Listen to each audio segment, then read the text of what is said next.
vital organ of your body, your brain. But this important organ is under an invisible attack. We worry a lot about what we eat or how much we sleep, but there is a need of talking about an enemy which is so small that you cannot see it, yet it is so widespread. It's in your air, your food, and your water. A very pleasant morning to all who present here. I am Kalpana Sharma from class 9th, and for the next few minutes I am going to talk about an enemy which is slowing your thinking and destroying your memory. I am talking about nanoplastics. These aren't big pieces of trash. They are so small, 50 to 500 times smaller than microplastics and are even smaller than many viruses. But the question rises, how does something this much small reach our brain? So our brain is protected by a powerful security system called the blood-brain barrier. It's designed to let nutrients in and keep toxins out, but it has a weakness. Our brain is composed of about 60% fat. The plastic particles are fat soluble, which means that the fat molecules in our diet essentially act like delivery drivers, picking up this invisible plastic and driving it right across the blood-brain barrier directly into our neurons. Plastic accumulates in our brain 8 to 10 times more than in any other organ.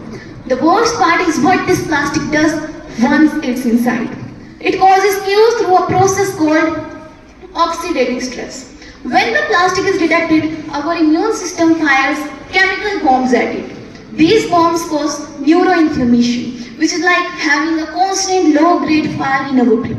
This damage is linked to slower thinking and serious issues.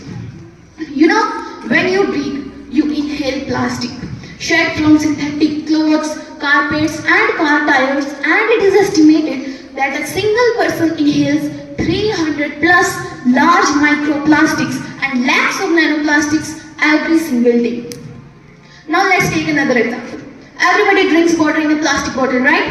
But do you know that a single plastic water bottle contains 240,000 plastic particles, out of which at least 90% are nanoplastics.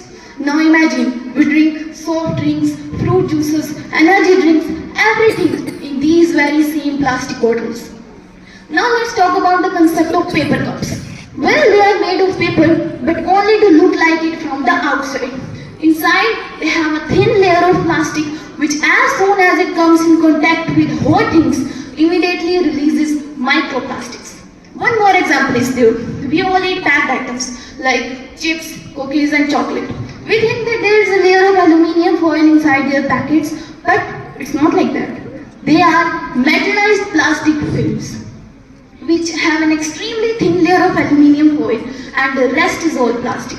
And reports show that in chips and many other similar products, 120 plastic particles sized 50 to 500 micrometers were found, and that too in just one pack. And studies show that the chewing gum, which has become a daily habit for so many of you, is made of synthetic plastic polymers. And after chewing a single piece of gum, 250,000 microplastics are released into the saliva. The continuous action of your teeth grinding the gum causes the tiny fragments of plastic to flake off into your saliva. And about 94% of the detectable microplastics are detached within the first 8 minutes of chewing. But it is right that every problem has a solution. And with this problem, there is a strategy based on 3 pillars: prevention, protection and healing. So firstly, prevention. See, you and I cannot change the whole cycle, but we can change our health and our lives through better choices and lifestyle. It just takes a little bit of effort, one step at a time. So the most impactful steps are: stop using plastic water bottles and use steel or glass bottles. Then don't use paper cups which have a plastic lining. Then comes protection. Avoid heat and plastic contact. This is the most crucial step, as heat increases the rate at which plastic sheds microplastics and nanoplastics into food or drinks. So choose products that come in glass jars and don't pour hot coffee or tea into plastic lined paper cups. Then the last pillar is healing, which can be done by fasting or exercise. So at the end of my speech, I would say only one thing, that be mindful of the air you breathe, the water you drink, and protect the amazing future that is waiting for you. Thank you.